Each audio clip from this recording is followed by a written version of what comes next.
The first time she looked at me, I swear the world stopped. Though maybe it was just me choking on the fact that my neighbor's niece was far too gorgeous to be real. And of course, fate being a cruel comedian, I was the one tasked with keeping an eye on her. Yeah, right. As if anyone could watch her without falling apart.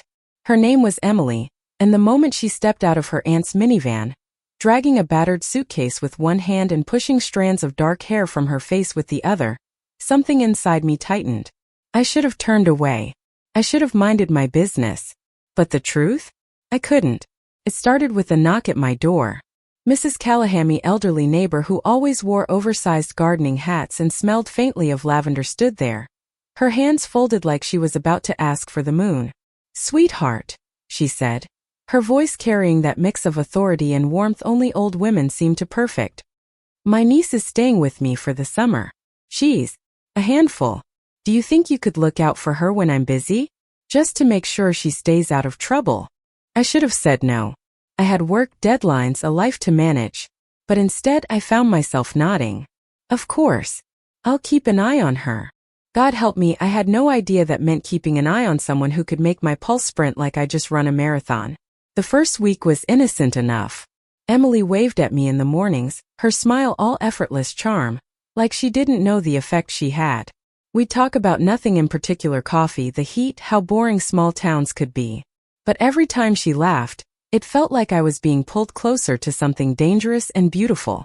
And then came the night everything shifted. I was sitting on my porch scrolling through my phone, when I heard music drifting from next door. Not the old vinyl classics Mrs. Callahan loved, but something modern, soft, the kind of song you could lose yourself in. Curious, I walked over, and there she was, Emily, barefoot in the backyard, twirling under the string lights her aunt had hung months ago. She didn't notice me at first, and I almost left, almost gave her that privacy. But then she saw me. "Watching me dance?" she teased, tilting her head, her hair falling over one shoulder. "More like listening," I stammered, though my eyes betrayed me, glued to the curve of her smile, the light in her eyes. She laughed and reached out her hand. "Then dance with me." I should have said no again. I should have laughed it off, gone home, locked the door. But my hand slipped into hers like it belonged there, and before I knew it, we were moving to the music, clumsy, hesitant, but so painfully alive. Her palm was warm. Her eyes locked on mine. And for one dizzying moment, the world wasn't cruel or complicated. It was just us. That night, lying in bed, I replayed it 100 times. The way she looked at me. The way my chest felt like it might burst from wanting. And the fear. God, the fear. Because this wasn't supposed to happen. She was younger, vulnerable, and I was the responsible one, the watcher. Falling for her was the one thing I couldn't allow. But desire has a way of burning through rules. Over the next few weeks, our moments grew sharper, riskier. She'd sneak onto my porch late at night, whispering stories about her life in the city, about heartbreaks she pretended didn't hurt. I'd listen, trying to keep my hands from reaching for hers. We'd sit so close our knees touched, the silence between us thick with all the things we didn't say. And then one rainy evening it all unraveled. She showed up drenched, mascara smudged, eyes blazing with something raw. "I can't stay there tonight," she said, shivering. "My aunt doesn't get it. She doesn't get me. Can I?" I didn't let her finish. I pulled her inside, wrapped her in a blanket, handed her tea. She looked so fragile yet so defiant, like she was daring the world to break her again. And when she finally whispered, "Why do you look at me like that?" I froze. "Like what?" I asked, though the tremor in my voice betrayed me. "Like I'm the only one here worth looking at." The silence cracked open between us. My heart pounded, screaming at me to run, to resist. But she leaned closer, her lips trembling inches from mine, and all I could think was how unfair it was, how someone could be this close and still not mine. "I shouldn't," I whispered. "Then don't," she shot back, her voice fierce, desperate.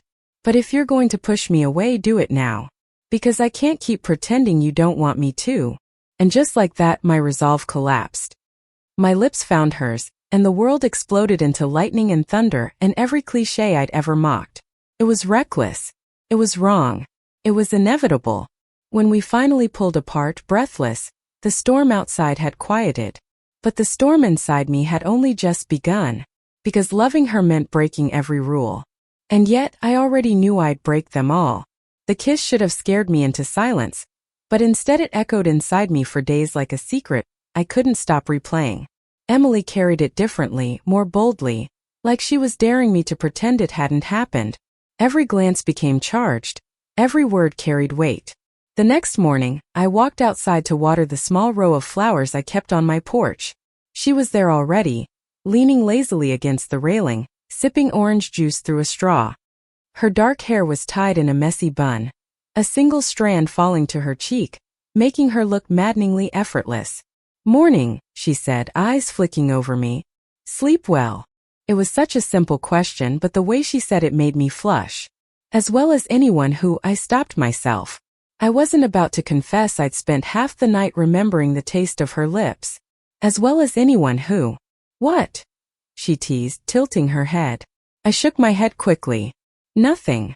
Just tired." She smiled like she knew I was lying. "Funny. I slept like a baby." The boldness in her tone made my heart skip. She wasn't hiding, not at all. And that terrified me. Because Mrs. Callahan trusted me. Because people talk in small towns. Because everything about this felt like fire and I was still holding the match. Later that week I tried to draw lines. I told her we couldn't let it happen again. That it was dangerous, that we had too much to lose. She listened quietly, nodding as if she understood. Then with that same defiant glint in her eye she whispered, "You can say it's wrong 100 times, but your eyes will always say it's right." God, she was infuriating. And intoxicating. But the universe doesn't let stolen moments stay untouched for long. It was a Saturday afternoon when the first real crack appeared. I'd promised to drive Emily into town for a bookstore event. Something she insisted on going to even though she hadn't told her aunt. She wanted to meet an author she adored. And I couldn't say no. Not when she looked at me like the whole world hinged on this tiny rebellion. We got there early and she was radiant. She flitted from shelf to shelf, pulling books down, reading lines aloud, laughing at my mock-serious critiques of the romance section. For a while it felt like we were just two friends, maybe two lovers, lost in a bubble far from judgment. But then Mrs. Callahan called. I didn't even see the name flash across Emily's phone until it buzzed on the table between us. Her face drained of color. "She doesn't know I'm here," Emily whispered. "She thinks you're home?" I asked. Emily nodded, chewing her lip. I pressed my palms against my forehead. "Emily." "What?" "You promised me," she said, her voice sharp, desperate. "Don't ruin this." The call went to voicemail and almost instantly another came through. Emily silenced it, shoving the phone into her bag. She looked at me with a mix of fear and defiance. "Don't tell her." My chest tightened. "She trusts me. And I trust you," Emily shot back. "Please." That word, it undid me. Against my better judgment I stayed quiet, and the guilt dug its claws deeper with every passing second. When we got back that evening, Mrs. Callahan was waiting on her porch, arms crossed, expression sharp. She glanced at Emily, then at me. "Where were you?" she asked, voice deceptively calm. Emily opened her mouth, but nothing came out. I swallowed hard. "I took her to the bookstore," I admitted. Mrs. Callahan's eyes narrowed. "Without asking me?" "I just wanted," Emily began, but her aunt cut her off. "You wanted what? To run wild? To do as you please?" Emily's shoulders hunched, but her chin lifted stubbornly. "Maybe I wanted to feel like I'm not a prisoner." The tension between them was thick, and I felt caught in the crossfire. Mrs. Callahan finally turned her gaze on me. "And you? I asked you to look after her, not enable her recklessness." Her words stung more than I expected. I tried to speak, but Emily grabbed my wrist, tugging me inside before I could. The door slammed shut behind us. Emily's eyes were burning. "She doesn't get it. She doesn't get me. You do. You're the only one who does." Her voice cracked on the last word and I felt myself break. I cupped her face in my hands, forcing her to meet my gaze. "Emily, I don't want to hurt you. But if we keep this up, it's not just us who'll get burned. It's her too. Do you understand?" She stared at me for a long time, then whispered, "I don't care." And before I could stop her, she kissed me again. Fierce, hungry, full of everything she couldn't say aloud. I kissed her back. God help me, I kissed her back. Days blurred after that. Every interaction a mix of thrill and fear. We learned to be careful, whispered words behind closed doors, stolen touches in the shadows, careful distance when anyone else was near. It was a dangerous dance, one we both knew couldn't last forever. But the heart rarely listens to reason. One evening we were sprawled across my couch, the glow of a muted movie flickering across her face. She was lying with her head on my shoulder, tracing lazy circles on my arm. "Do you ever think about what happens after this summer?" she asked softly. I stiffened. "After?" "Yeah. When I leave. When I go back to the city." The thought twisted in my gut. I hadn't let myself imagine her absence. "I try not to," I admitted. She smiled sadly. "Me too. But it's coming. And I hate it." Her honesty cut through me. I kissed the top of her head, holding her tighter. "We'll figure it out," I murmured, though even I didn't believe it fully. She lifted her head, her eyes glistening. "Promise me." The weight of her plea pressed down like a vow I had no right to make. But looking at her, how could I say no? "I promise," I whispered. Her lips curved into a fragile smile, and she leaned in, sealing the promise with a kiss. But promises don't stop storms from coming. The first real test came 2 weeks later, when Mrs. Callahan knocked on my door. Her face was tired, her voice firm. "Sweetheart, may I come in?" I nodded, stepping aside, dread already gnawing at me. She sat at my table, folding her hands. "Emily has been difficult. I know she's hurting, though she won't tell me why. But I can't shake the feeling that something's going on. Something more."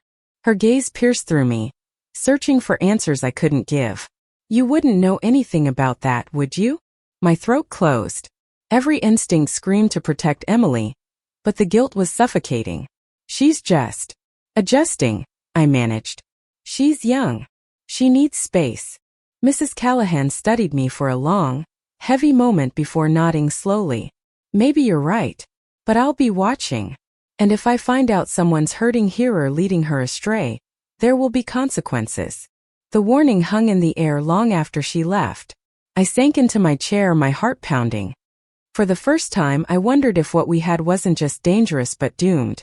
And yet, when Emily appeared at my window that night, her smile soft and her eyes full of trust, I opened it without hesitation. Because no matter the risk, I couldn't let her go. Not yet. The longer we kept our secret, the heavier it became. Like a beautiful glass ornament balanced on a thin ledge, dazzling but fragile, one wrong movement could shatter it all. Emily lived fearlessly inside that fragility. She'd brush past me in the kitchen, letting her fingers linger against mine when her aunt's back was turned. She'd slip notes into my mailbox, small folded scraps with nothing but a heart, or a sentence that burned into my thoughts all day. "You're the only person who sees me." I wanted to believe we could keep dancing on that ledge forever. But deep down I knew gravity always wins. The breaking point came on a humid July night. The town was buzzing with fireworks, laughter spilling from backyards, children chasing sparklers on the street. Mrs. Callahan had gone to a church gathering, leaving Emily under my watch.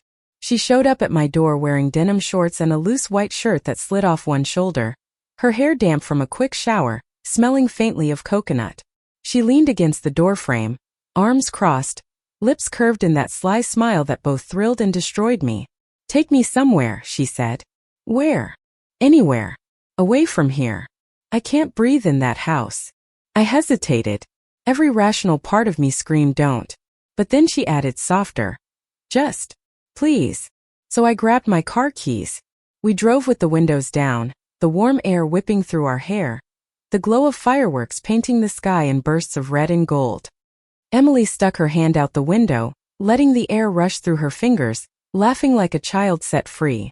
We ended up at the lake outside town, a place where the water shimmered under the moonlight and the world felt suspended. She kicked off her sandals, waded to the edge, and turned to me with a daring grin. "Come on." I shook my head. "It's freezing." "So? Live a little."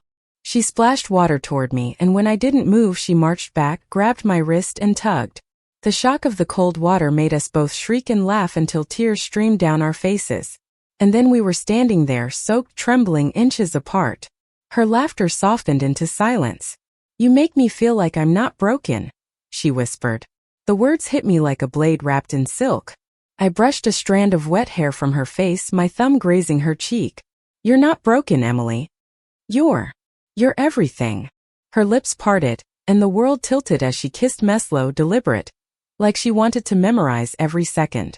The water lapped at our legs, the fireworks cracked in the distance, but all I felt was her. When we finally pulled away, she rested her forehead against mine. Promise me this isn't just for now. Promise me I'm not going to wake up one day and find you gone.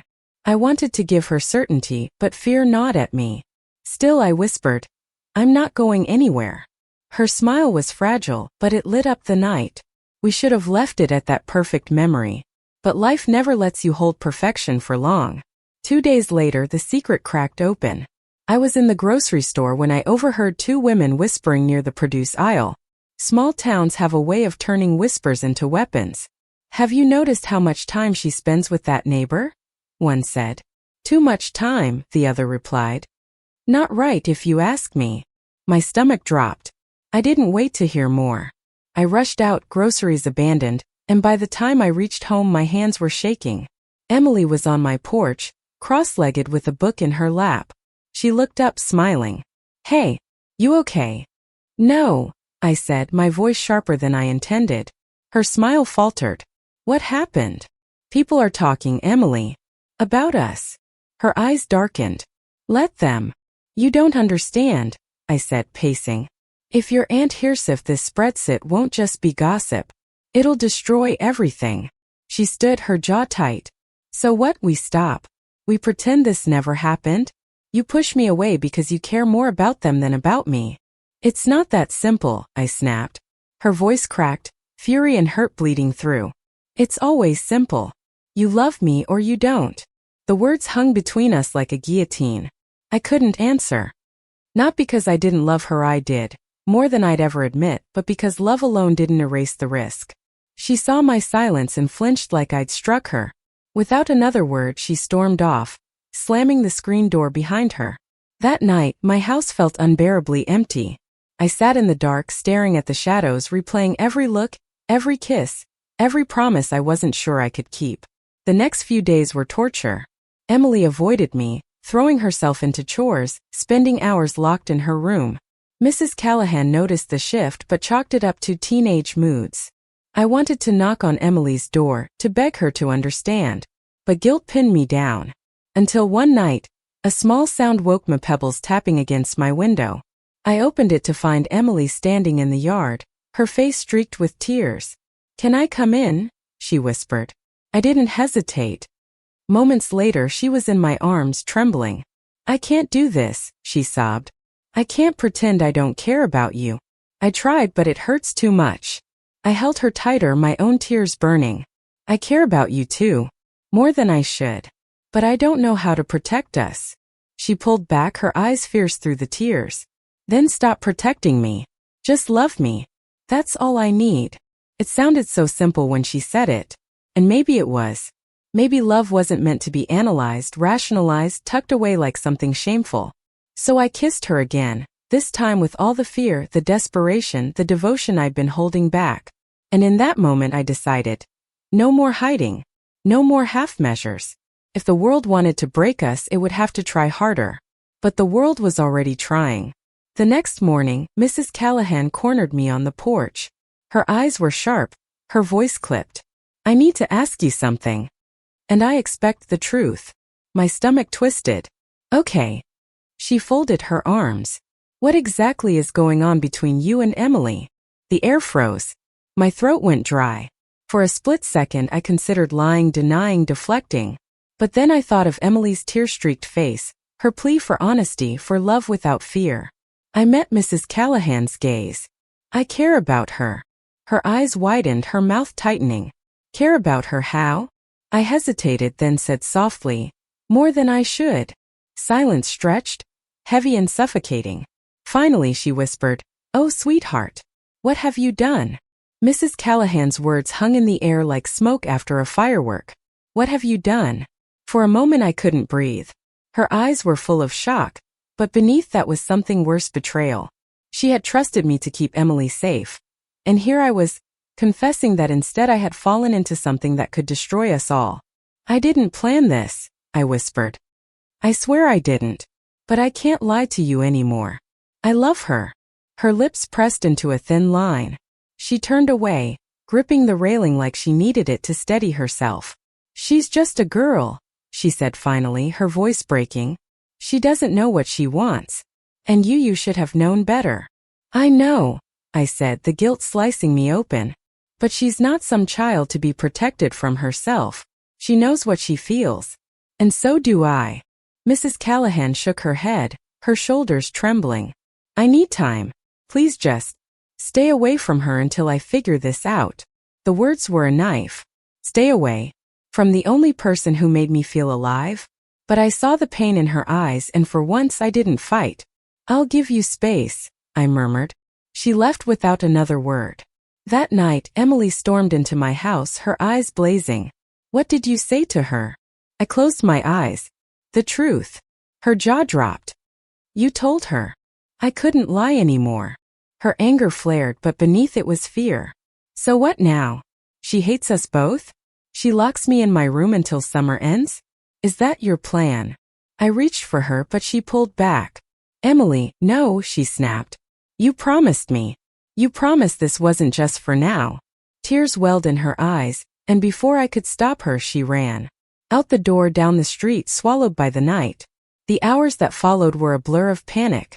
I searched everywhere, the lake, the park, even the bookstore, but she was nowhere. By the time dawn broke, exhaustion and dread consumed me. What if she left town? What if she hated me? I finally found her on the porch swing of an abandoned house on the edge of town. She looked small, fragile, her knees pulled to her chest. Emily. I breathed, relief crashing over me. She glanced up, her face pale. I thought you'd give up looking. Never, I said, sitting beside her. For a long time, neither of us spoke. The morning light crept across the sky, painting everything in shades of gold. Finally, she whispered, I don't want to lose you. But I don't want to fight her either. She's all I have. Her words broke something in me. Because she was right. This wasn't just about use, it was about family, about belonging, about not tearing apart the only home she knew. I took her hand, holding it tight. Then maybe we don't fight. Maybe we wait. I know it's not fair. But if we love each other, we can survive this. Her tears spilled, but she nodded. Promise me you won't give up. I promise. The weeks that followed were agony. Mrs. Callahan kept Emily close, and though she never said it, I knew she was watching me too. Emily and I stole moments when we could, a glance across the yard.